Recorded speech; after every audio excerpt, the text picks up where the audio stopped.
साथियों, जय किसान। मैं रवि आज़ाद।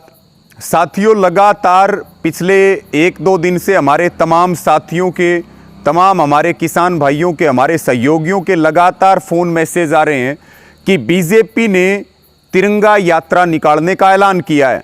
और आपको ध्यान है कि ऐसी ही एक साजिश 26 जनवरी को आंदोलन को बदनाम करने की तिरंगे के नाम पे रची गई थी। वो साजिश पूरी तरह से फ्लॉप हो चुकी थी। अब दोबारा से इस जन आंदोलन को, जो बीजेपी के हाडों में बैठ गया, इस जन आंदोलन को बदनाम करने के लिए फिर तिरंगा यात्रा का एक कार्यक्रम तय किया गया है।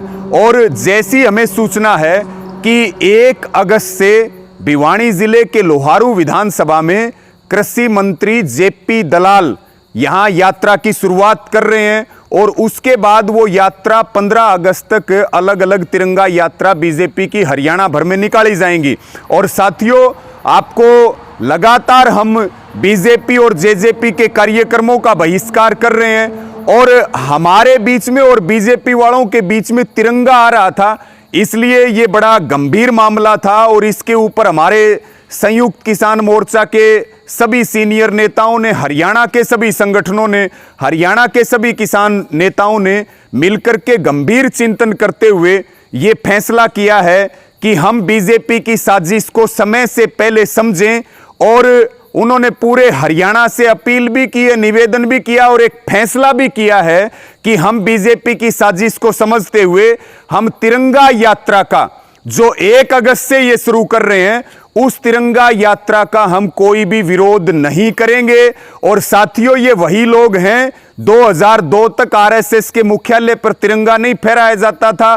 तिरंगे के नाम पर ये अंग्रेजों की गोदी में जाकर के बैठ गए थे। और इनकी जो मांग है और इनका जो व्यवहार तिरंगे को लेकर के है, ये तिरंगे को रौंदते हुए आरएसएस और बीजेपी वाले जलाते हुए, इनका इतिहास, इनका जो ट्रैक रिकॉर्ड है तिरंगे को लेकर के, वो जग जाहिर है। लेकिन तिरंगा 132 करोड़ हिंदुस्तानियों की आन बान और शान है और उसके लिए हम कट भी सकते हैं, मिट भी सकते हैं। इसलिए हम किसी भी कीमत पर, संयुक्त किसान मोर्चा का ये फैसला है कि हम किसी भी कीमत पर तिरंगे का अपमान सहन नहीं करेंगे।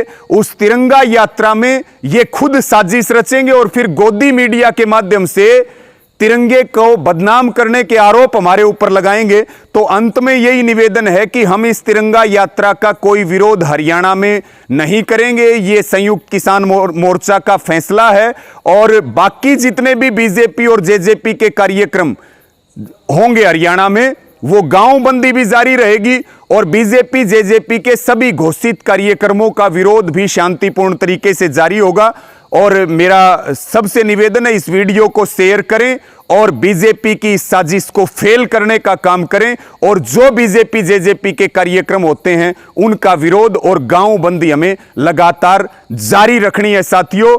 और मेरा सबसे यह भी निवेदन है कि हम पूरी ताकत आंदोलन के ऊपर लगाएं और जो देश विरोधी भाजपा है और जो किसान विरोधी आरएसएस है और हरियाणा की सरकार है, इसका पर्दाफाश करें। बहुत बहुत धन्यवाद। जय जवान, जय किसान।